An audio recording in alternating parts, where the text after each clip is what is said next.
Alors, nous, on a été un petit peu plus ambitieux. On est passé non pas à 9%, mais à 10%. Donc, donner un peu plus de moyens, c'est d'abord, on pense que c'est surtout la sécurité. Hein, on l'a développé déjà tout à l'heure.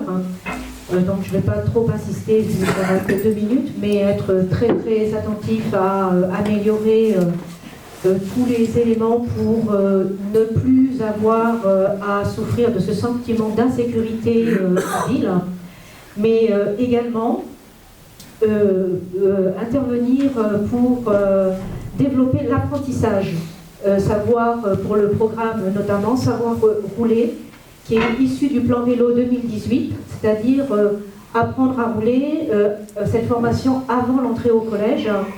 Et malheureusement, on pensait que ce serait financé par la loi d'orientation mobilité, ce qui n'a pas été le cas, mais on pourra soutenir les efforts des associations qui s'engageront à accompagner cette formation à donner à nos enfants. Également, assurer un continuum éducatif où on pourra ajouter les piétons et apprendre notamment à se méfier des angles morts, puisque on sait que les angles morts, quand on suit un camion, des poids lourds, parce qu'on sait que c'est la cause d'un nombre très important de décès par an. Également, comme nous voulons être exemplaires en tant qu'employeur, on pourra proposer dès le début de notre mandat un forfait mobilité durable aux agents de l'agglo. Donc ça les incitera à se déplacer en vélo et donc à titre d'exemplarité, eh bien, ça amènera à une utilisation plus conséquente. De la même façon, on pourra remplacer progressivement une partie du parc auto de la ville et de l'agglomération par des vélos. Par exemple, utiliser des vélos cargo. Donc, comme je vous l'ai déjà dit plusieurs fois, atteindre les 9% multiplié par 3, qui est aussi notre objectif, atteindre les 9%, qui est aussi notre objectif, et que, par contre, que l'on tient bien à réaliser. C'est-à-dire que c'est vraiment une feuille de route avec des indicateurs que l'on mettra à disposition en permanence à la population. C'est que, pour atteindre ça, il faut travailler à la fois sur la voiture, à la fois sur le bus et à la fois sur le vélo. Donc dans notre programme, c'est à la fois doubler la fréquentation des bus, pas 25% comme actuellement, ça demande de l'argent, c'est clair, et à la fois multiplier par 3 l'usage du vélo. On pense qu'on est capable de faire mieux, mais ça dépendra essentiellement de la façon dont les gens percevront l'avantage qu'ils trouveront dans un apaisement ou dans un pouvoir d'achat qu'ils vont regagner, ou une tranquillité qu'ils vont gagner avec une ville apaisée et une mobilité repartagée.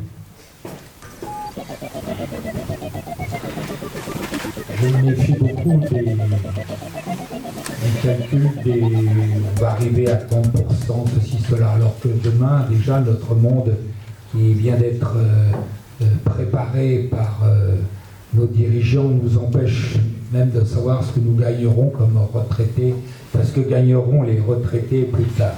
Donc je ne rentrerai pas dans ces chiffres de plus ou de moins. Ce que je sais, c'est que ce à quoi je voudrais répondre, ce sont les vecteurs de réussite. C'est l'apaisement, c'est la rénovation de la chaussée, c'est le fonctionnement des bus, c'est plus effectivement d'arrêt et moins longtemps pour attendre, ce qui permet une meilleure fluidité en ville, de façon à ce qu'il y ait une place plus grande accordée aux cyclistes qui devront également respecter aussi le code de la route, de façon à ce qu'il n'y ait pas d'insécurité, de façon à ce que tout le monde puisse se promener, que tout le monde puisse circuler. Voilà, donc apaisement si possible, sans dogmatisme et sans retour à des critères trop durs. Donc, les facteurs clés de succès, indéniablement, c'est schéma d'aménagement cyclable, parce que c'est lui qui permet de fixer le cap et derrière de décliner comment on va le réaliser, notamment en matière d'infrastructure. Donc ça suppose aussi de l'ingénierie, soit elle est en propre, soit on se fait assister. C'est de la sécurisation effectivement des équipements, donc ce sont les vélobox ou les différentes possibilités de sécuriser. C'est la commission communale des mobilités qui associe un certain nombre de partenaires pour qu'on puisse définir ensemble nos priorités et puis surtout s'en servir d'effet levier pour faire changer aussi les mentalités. C'est la pédagogie, donc par la vélo-école, mais aussi par la communication. Parce que je ne vous cache pas que quand je vois malheureusement à cette période-ci le soir des cyclistes rouler sans éclairage, voire même sans généo-visibilité, ça me soucie quand même.